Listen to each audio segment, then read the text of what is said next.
जय हिंद, बहुत बहुत स्वागत। आज का टॉपिक मैथ का 10 क्वेश्चन को हम लोग देखेंगे सर। और आने वाले ये हालांकि रेलवे एनटीपीसी का पीवाईक्यू है, पूछा हुआ सवाल है, लेकिन आने वाले हर एक एग्जाम में इस टाइप का क्वेश्चन रिपीट होगा मैथ्स के अंदर। तो प्लीज़ आप लोग इस वीडियो को लास्ट तक देखिएगा। चलिए, पहला सवाल है, यदि 5,000 की राशि एक निश्चित साधारण ब्याज की दर पर एक वर्ष में बढ़कर कितना हो जाता है? 5900। देखिए सर, अप्रोच बनाने का, अगर 5,000 का राशि था, प्रिंसिपल कितना था? 5,000, ये बढ़ करके 5900 हो गया, तो ब्याज कितना मिला आपको? आपको जो इंटरेस्ट मिला है सर, वह मिला है 5900 घटो कितना? 5,000। ये इतना ही ना ब्याज मिला, ये 900 रुपया ब्याज मिला। तो दर ज्ञात कर लीजिए। नहीं, उसी दर पे क्या कीजिएगा, 8,000 पे 5 वर्षों का निकालिएगा। ये जो 900 रुपया मिला है, तो दर देखिए किस पे मिला है? आपका मूलधन इन्वेस्ट कितना हुआ था? 5,000 रुपया, और गुना में चूंकि प्रतिशत में बदलना है तो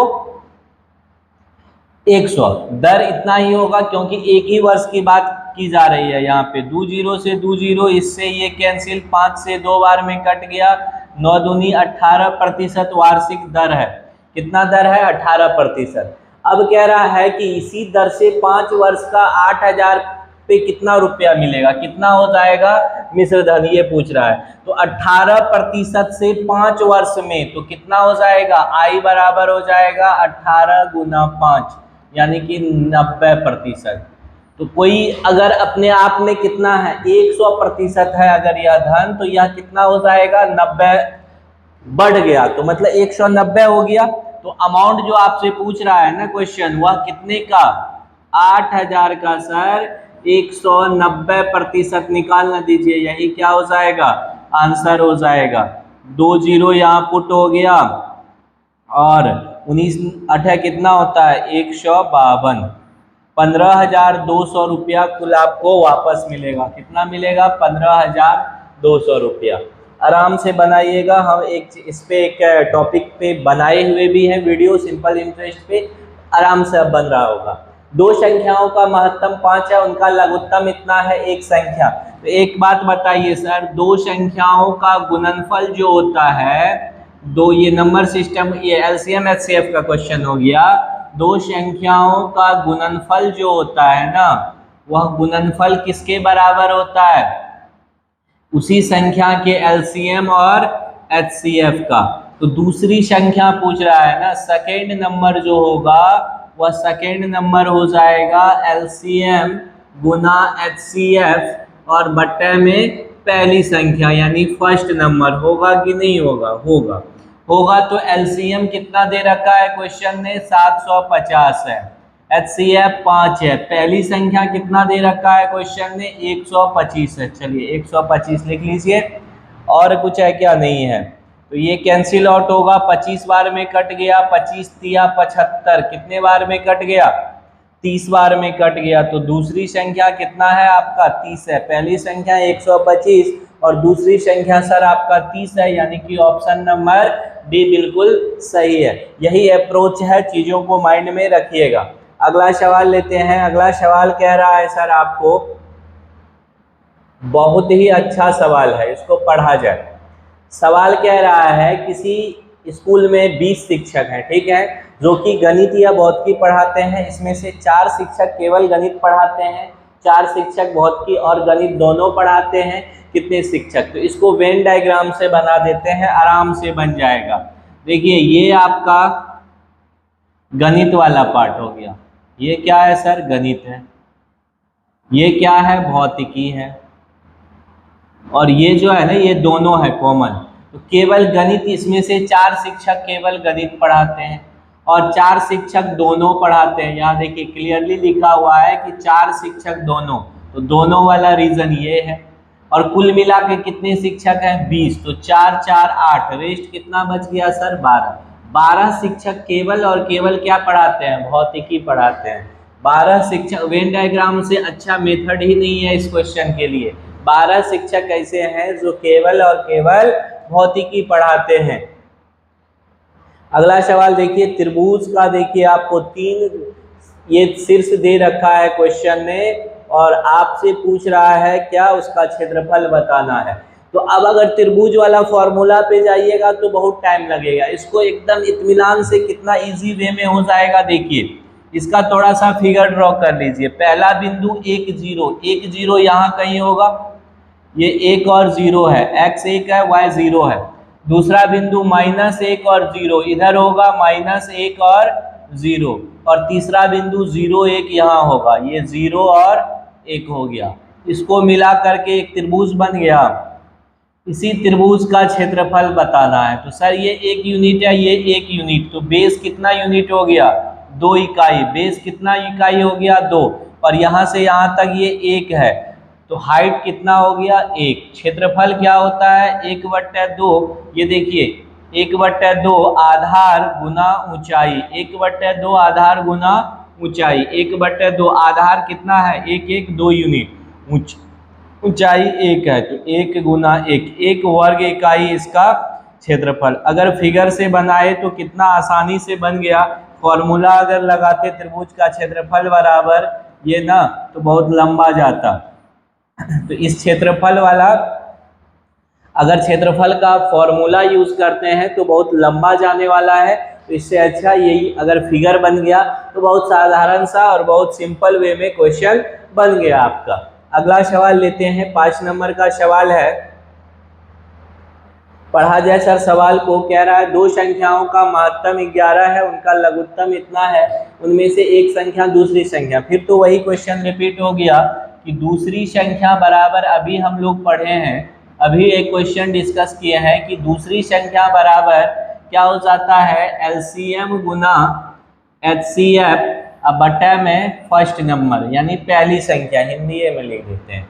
बटे में क्या हो जाता है सर, पहली संख्या, पहली संख्या। एलसीएम आपका कितना दे रखा है, 330, एचसीएफ 11, और पहली संख्या कितना दे रखा है, 55। काटने दीजिए सर, 11 5 55, 5 के 30, 5 के 30। दूसरी संख्या कितना निकल करके आ गया, 66। कौन सा ऑप्शन हो गया, ऑप्शन नंबर सी के साथ जाइए। किस ऑप्शन के साथ, ऑप्शन नंबर सी के साथ जाइए। अगला सवाल, छठा सवाल।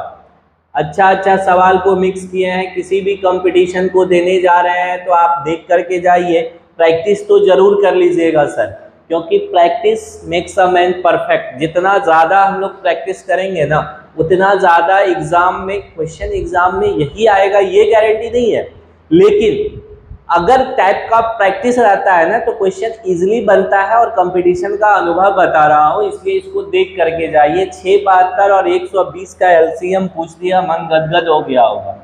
672 और 120 का एलसीएम निकालना है।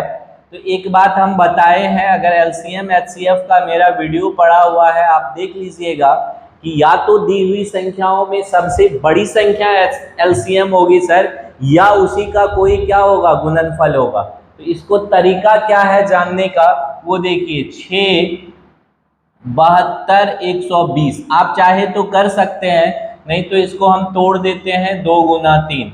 72 का मतलब हो गया कितना, 2 का पावर 3 गुना 3 का स्क्वायर, 72 हो जाएगा।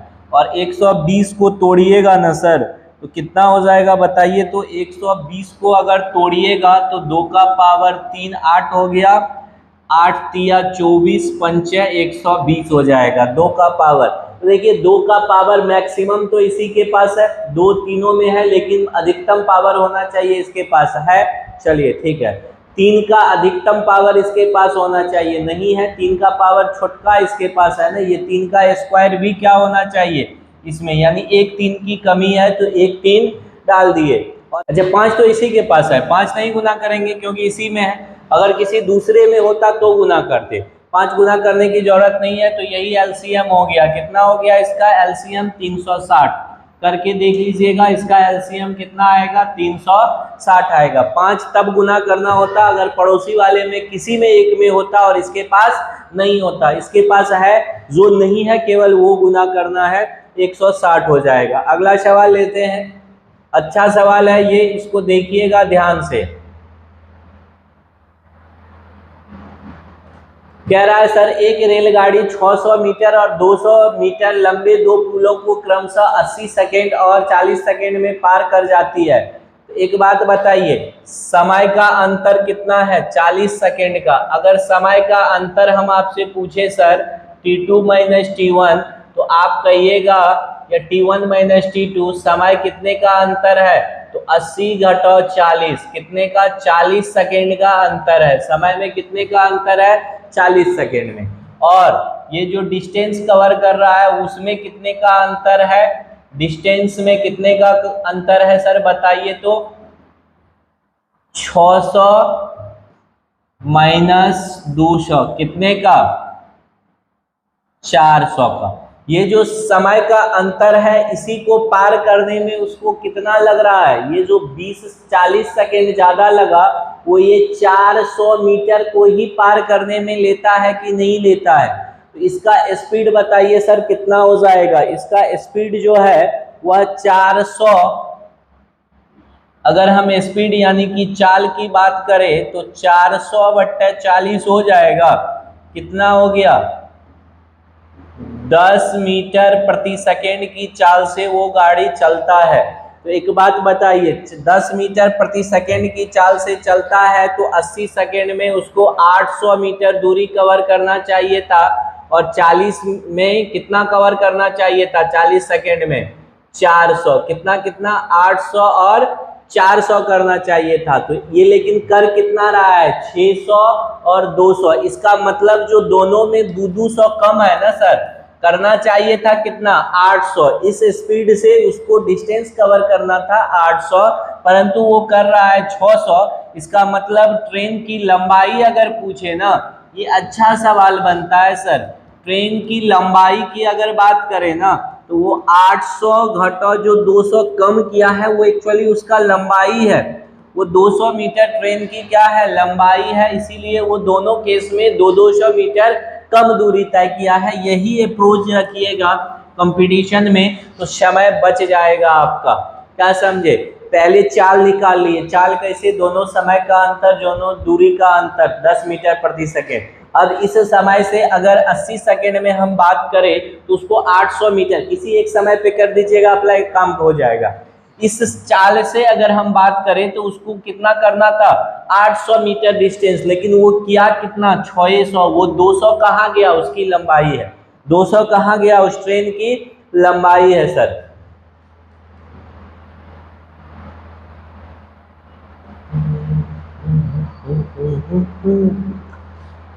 एक जोड़ी रोलर स्केट्स का क्रय मूल्य 450 था, उस पर 5% का बिक्री कर लगा, मतलब सेल टैक्स। बिक्री कर को क्या कहते हैं सर? बिक्री कर मतलब होता है सेल टैक्स। सेल टैक्स लगा तो वो दाम पे ही ना, बिल पे ही ना जुड़ेगा। तो सेल टैक्स लगा करके 5% का मतलब 100 का चीज 105% में मिलेगा। तो था कितना?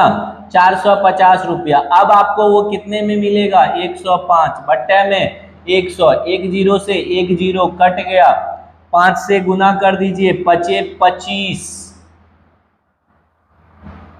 ये हो जाएगा 472 एक अंक के बाद, यानी 472.5 रुपया। वैसे जानना हो तो टैक्स कितना लगा? टैक्स बताइए, कर कितना लगा? तो 450 का 5%। 450 का 5% सर होता है 25, पंचों के 20 दू 22, यहाँ पे 22.5 रुपया कर लगा। इसका था कितना क्रय मूल्य? 450। कर कितना दे रहे हैं? 22.5 रुपया। तो कुल कितना राशि का बिल बनेगा? बिल की राशि कितनी हो जाएगी? बिल की राशि सर जो है ना, राशि बराबर 450 जोड़ 22.5 यानी कि 472.5 रुपया। देखिए ऑप्शन नंबर ए के साथ जाइए। आपको जो मेथड सूट करे वही अप्लाई कीजिएगा, कोई दिक्कत नहीं है। ये ट्रिगोनोमेट्री का इनवर्स फंक्शन से एक क्वेश्चन आ गया, इसको भी डील कर लेते हैं। कॉट इनवर्स माइनस 1/√3 का मान पूछ रहा है। किसका सर? कॉट इनवर्स माइनस 1/√3 का मान पूछ रहा है। ठीक है। तो एक बात बताइए, इसको आप कितना लिख सकते हैं? अगर इसको x मान ले थोड़ा देर के लिए, हम तो डायरेक्ट बना देंगे, लेकिन आप समझिएगा, अगर इसको x मान ले तो ये cot इधर जाएगा तो cot x हो जाएगा। cot x का मान -1/√3 हो गया, x का मान -π/3 हो गया। कितना हो गया? -π/3। -π/3 पे होता है cot का कितना? -1/√3। लेकिन माइनस में प्रिंसिपल एंगल होगा क्या? नहीं होगा। तो जब भी एंगल माइनस में आ जाए ना, तो उसका एग्जैक्ट वैल्यू अगर जानना है तो उसको क्या करना है? आपको पाई में से घटा लेना है। तो कितना हो गया? 2π/3। प्रिंसिपल एंगल का वैल्यू हो गया सर 2π/3। हम तो एक लाइन में हमको दिख रहा था कि कॉट, अब अगर इसका मेरा अप्रोच देखिएगा, कॉम्पिटेटिव अप्रोच मेरा वाला देखिएगा, तो हमको डायरेक्ट एक लाइन में दिख रहा था कि कॉट -1/√3 है, तो कॉट माइनस को पचा नहीं पाता है, आगे भेज देता है। तो माइनस ले लिए 1/√3, चूंकि π/3 पे होता है और -π/3 प्रिंसिपल एंगल का वैल्यू नहीं होगा, तो वैसी स्थिति में इसको पाई में से π/3 को क्या करेंगे? घटा देंगे। तो 2π/3 इसका फाइनल आंसर हो जाएगा। कितना हो जाएगा? 2π/3। आज के इस सीरीज का आखिरी सवाल को डिस्कस करते हैं।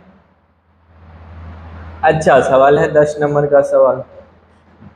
ए की आयु बी से 6 वर्ष अधिक है। 10 वर्ष पहले बी की आयु ए की आयु की 3/4 थी। ए की वर्तमान आयु।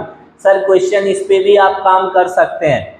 अगर हम ऑप्शन, इसको अगर हम चाहे तो मेथड XYZ से बनाइए, लेकिन हम इसको डायरेक्ट ऑप्शन से बनाते हैं, क्योंकि हम देने जा रहे हैं प्रतियोगी परीक्षाएं, यानी कंपटीशन। कंपटीशन में उतना समय कहाँ है, कंपटीशन इतना टफ होते जा रहा है, एक मिनट में एटलीस्ट 2 से 3 क्वेश्चन बनाना होगा आपको। तो ऑप्शन विद ऑप्शन कैसे जाना है वो देखिए। 34 मान लेते हैं। किसकी आयु? ए की आयु थी। ए की आयु अगर आप 34 मान रहे हैं तो बी से 6 वर्ष अधिक है, तो बी की आयु कितनी हो जाएगी? 28 साल हो जाएगी। 10 वर्ष पहले जाइएगा तो ये 24 साल का रहेगा, ये 18 साल का रहेगा। तो क्वेश्चन कह रहा है 10 वर्ष पहले 3/4 थी ए की आयु, बी की आयु की 3/4 थी। ए की आयु, अच्छा बी की आयु ए की आयु की 3/4 थी, तो गुना कीजिए तो 3/4 इतना होना चाहिए ना। हाँ हो गया, 36 18 हो गया ना। जितना 10 वर्ष पहले, वर्तमान आयु हम 34 मान लिए, तो इसका बी 6 वर्ष छोटा है तो 28। 10 वर्ष तो इसमें भी -10 कर दिए, इसमें भी -10 कर दिए, तो ये 24 हो गया, ये 18 हो गया। तो कह रहा है बी का आयु इसका 3/4 है, तो 24 का 3/4 करके देखते हैं 10 वर्ष पहले सही में है क्या? 18 मिल गया बी की आयु के बराबर। मतलब मेरा आंसर यही है, हमारा आंसर यही सही है। ऑप्शन के साथ जाइए, सेकेंडों में क्वेश्चन बन जाएगा। कंपटीशन यही कहता है, कंपटीशन में स्मार्ट माइंड चाहिए आपको। वहाँ ये नहीं करना है कि एक्स मान लिए वाई मान लिए, कहिएगा तो हम मान के बना देंगे, लेकिन 2 मिनट का समय लगेगा। तो वैसा काम क्यों करें? अगर इसका बेसिक जानना है तो आप बेसिक भी हम बता देते हैं। देखिए ए जो है बी से 6 वर्ष अधिक है, तो बी को x मान लिए तो a x + 6 हो गया। 10 साल पूर्व इसका a का आयु कितना रहा होगा? x + 6 - 10, और इसका x - 10, तो ये हो गया x - 4 और ये है x - 10। अब कहता है a का जो है आयु का 3/4 है बी का आयु, तो 3/4 मतलब 3/4 बराबर x - 10। 4 इधर भेज दीजिए, तो 3x - 12 बराबर 4x - 40। इसको इधर भेजिएगा तो 3x - 4x बराबर -40 + 12, तो ये माइनस का x बराबर कितना हो गया? -28। तो x किसको माने थे आप? x माने थे a की आयु 28 वर्ष आ गया, इससे 6 वर्ष बड़ा है b से, सॉरी b आया 28, तो a हो जाएगा 28 + 6 यानी कि 34। अब भी आंसर वही है। विद ऑप्शन जाइए या इस मेथड से जाइए, बेसिक भी बता दिए। इस तरह के सीरीज के लिए बने रहिए हम लोगों के साथ, थोड़ा सा प्यार और सपोर्ट देते रहिए। सर मेहनत तो लगता है, मेहनत करते हैं, थोड़ा सा आपका सपोर्ट का जरूरत है। मिलते हैं पुनः। जय हिंद।